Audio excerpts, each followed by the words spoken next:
The emotional issue of residency as it applies to the Kahnawake membership law was the topic of discussion at an overflow meeting at the Knights of Columbus Hall last night.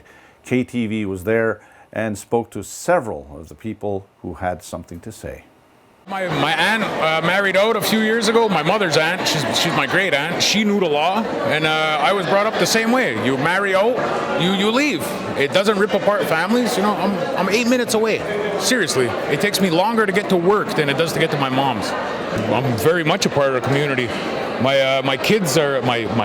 stepkids are mixed heritage, and I'm actually teaching them what they don't learn in school about our community, about our people. You take the community with you. Like they say, you can take the boy out of the res, but you can't take the res out of the boy. Simple as that.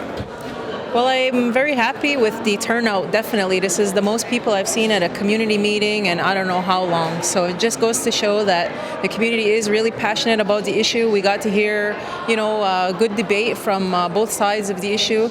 Although I felt the collective to peaceful alternatives wasn't very vocal in terms of some of the ideas they have, which would have maybe, given the other side something to ponder and think about in leaving this meeting tonight. But again, this was just the beginning of the engagement process with community, and we hope to see this kind of participation again in future meetings, especially community decision-making process where the law can be changed.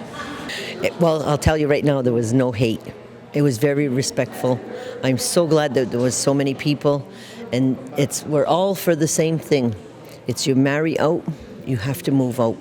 You have to move with your non-native partner. If you don't want to move, don't marry him. But he still can't live over here. We have to stick by those rules. That's from 81, and it's even before they've been talking about it in the 50s, 60s, 70s, and the women were mad because they had to move, not the men. So it's fair for both. So, Did you get a sense that there was a lot of support for your position tonight? oh yes, there was. There was a lot. There was. I was really glad with how many people showed up and how many people I didn't think that cared, and they care. They care about our community. Maybe 300 strong, maybe even a little bit more. And I think overall it was extremely respectful.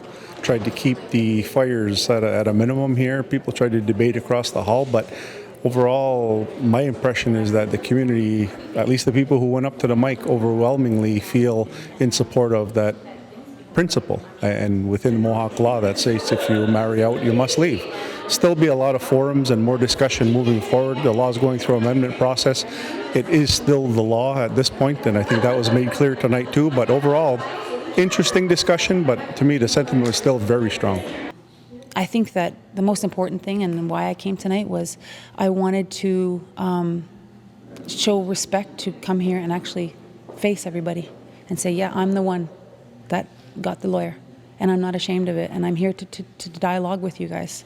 And whether you agree with me or don't agree with me, at least I wanted them to know I was showing them that respect to come and attend these meetings. So were we going to come up with a solution tonight? No.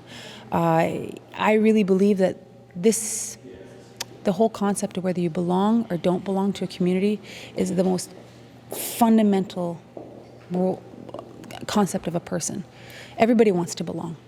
Everybody wants to know they belong to where their people are from, and that's why there's so much passion tied to this. Now, I think that the kind of process that the council put forward is hopeful, and I am hopeful to that. And I'm going to participate as much as I can to be part of the solution. And every time when I think about this stuff, I always think about the kids. I think about when they grow up and they're my age. I don't want them to be asking, Mom, what did you do? Why didn't you do something? Why didn't you stand up? Why didn't you participate? I think we need to think about that, where this is a very passionate issue, but our kids deserve us to go above and beyond and to come together of one mind and build our nation.